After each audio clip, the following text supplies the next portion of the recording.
Boycotter, boycotter les produits des colonies. Boycotter, boycotter, car maintenant ça suffit. Les procès qui nous sont faits, ils sont infamants, injustes et injurieux à notre égard. Nous continuerons à appeler au boycott des produits de l'occupation, et ceci tant que durera l'occupation de la Palestine. Nous, notre agenda, c'est pas l'agenda judiciaire. Donc, nous continuons, comme l'a dit Sakina, à boycotter quoi qu'il arrive. Une des meilleures solutions, enfin une des meilleures manières plutôt de soutenir la résistance du peuple palestinien, c'est de poursuivre le boycott tout partout, d'amplifier le boycott. Et c'est aussi une manière d'être solidaire avec tous ceux qui sont poursuivis. On est une vingtaine, un peu plus de Bruxelles, Liège et de la partie néerlandophone qui sont venus donc pour soutenir les militants du boycott. Il ne faut rien lâcher. Et il y a une chose que je vais vous dire, c'est tous rendez-vous en juillet en Palestine. Voilà, donc nous sommes venus de Liège pour soutenir Olivia et le combat que vous menez tous pour les Palestiniens. Je voudrais surtout dire que je refuse qu'on me traite d'antisémite quand je dis non à l'occupation de la Palestine, et je refuse qu'on me traite d'antisémite quand je boycotte les produits qui proviennent des territoires occupés et d'Israël qui est un État criminel. Van Herzelen et je boycotte les produits d'Israël et j'incite au boycott des produits d'Israël. J'habite à Aalst, entre Gent, Gand et Bruxelles. Bonjour à tous. Quelle belle solidarité, ça fait plaisir de voir autant de monde. Et n'oublions pas l'appel BDS, c'est très important. La solidarité avec la Palestine, merci. Au nom de tous les Lyonnais qui n'ont pas pu venir aujourd'hui, c'est de dire que nous soutenons évidemment les 4 inculpés. Nous sommes très surpris de voir que ce soit ces inculpés qui soient très attachés aux valeurs de la justice, qui soient là aujourd'hui, et pas un État colonial comme Israël. Nous avons aujourd'hui un gouvernement et des dirigeants qui vont à contre-courant des aspirations du peuple. Et c'est pour ça que nous sommes tous là aujourd'hui. Nos aspirations qui sont l'application du droit international et le respect de la loi. À l'Université libre de Bruxelles, on a créé un comité pour le boycott d'Israël. Suite à ça, le mouvement a pris de l'ampleur et a fait tache d'huile dans d'autres universités en Belgique. Il y a maintenant plusieurs comités dans plusieurs universités. Le mouvement grandit, le mouvement fait peur aussi, parce que ça prouve qu'on dérange. Donc à tous les jeunes dans les universités, dans les facs, dans les hautes écoles, un peu pédantes et intellectuelles de mes deux, n'hésitez pas à y aller. Il y a des moments où on a besoin d'être tous ensemble, plus que jamais. Ces deux mots, tous ensemble, doivent être répétés incessamment. Et lorsque je vois un rassemblement comme celui-ci, nous repartons gonflés à bloc. On ne va pas laisser un État voyou piétiner les valeurs d'une République qui est elle-même piétinée en ce moment dans ce pays que nous ne reconnaissons plus. Donc, tous ensemble, en Palestine, au mois de juillet, du 8 au 16.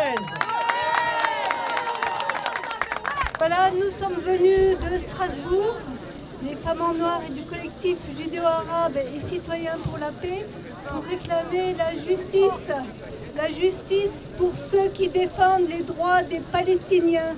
Au nom de la CGT des communautés de Bobigny, je voulais apporter mon soutien bien évidemment à vos organisations, aux organisations qui se battent pour que enfin la Palestine ait son État et que les Palestiniens puissent vivre dignement.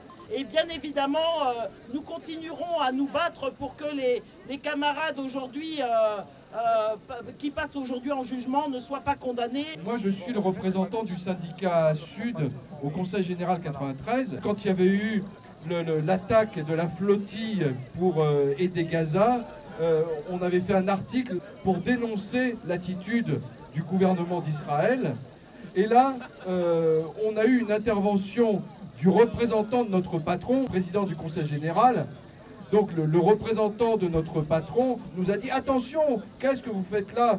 Ce n'est pas du discours syndical, vous n'avez pas le droit de faire ça. Si vous continuez, on va vous fermer la messagerie Internet et vous ne pourrez plus vous exprimer. » On n'a pas baissé les bras, on a refait un journal dans lequel on a fait la promotion du boycott des produits israéliens. Il a réitéré ça et on lui a rappelé la Constitution, on lui a rappelé la liberté d'opinion et maintenant il s'est écrasé.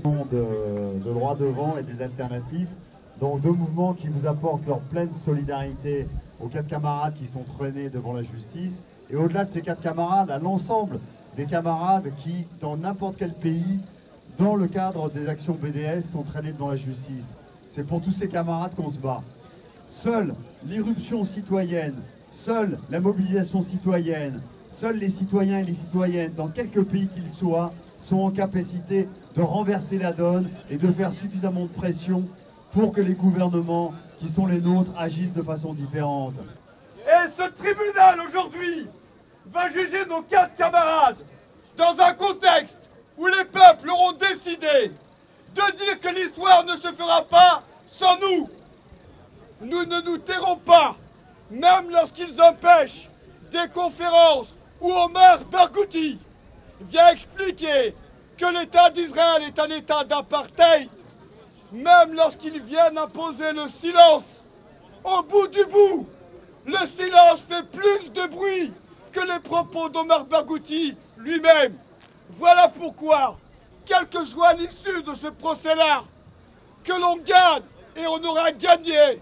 Et si l'on est condamné, on aura encore gagné, car la légitimité est du côté du peuple palestinien. Un État qui est né du droit international, qui sans le droit international ne pourrait pas exister, et bien ce même État piétine le droit international.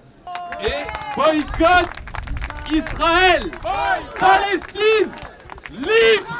Boycott Israël, boycott Israël, boycott Israël.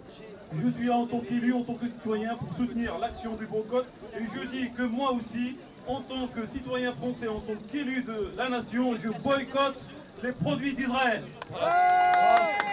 Bien, s'il y a un État qui doit être condamné pour incitation, pour pratique discriminatoire, pour pratique d'exclusion, pour incitation à la haine contre d'autres communautés, eh bien c'est bien l'État d'Israël. Merci. On sait qu'ils veulent nous vendre le choc des civilisations. Je crois qu'on n'est pas tombé dedans et on ne tombera pas dedans. Ce n'est pas du tout un problème de religion, c'est un problème politique. Et c'est d'ailleurs même pas un problème judiciaire. Parce que nos politiques, nos dirigeants, ils se lavent les mains. La justice qui n'a pas de moyens pour traiter les affaires les plus simples, on lui donne un travail politique.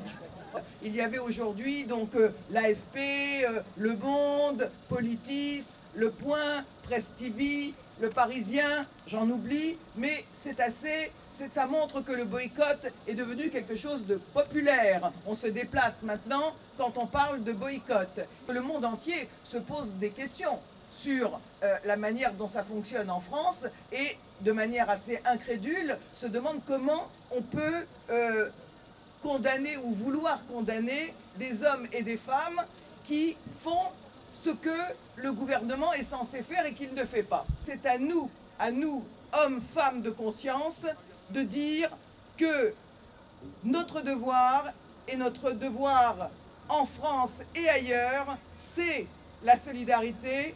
Et la solidarité, elle commence par dire, pas question de donner 1 centime au bourreau du peuple palestinien. Le procès continue. Donc, c'est une première étape et vous devez comprendre que nous devons gagner la bataille de la liberté d'expression. Voilà, c'est ça que nous devons gagner. Ça concerne énormément de gens dans ce pays. Ça concerne aussi les Européens, d'une manière générale, et toutes les personnes qui sont attachées à la liberté d'expression. C'est ce débat-là que nous devons gagner et vous devez participer à la victoire sur cette question-là. Voilà, portez-vous bien et à bientôt. Palestine, vivra!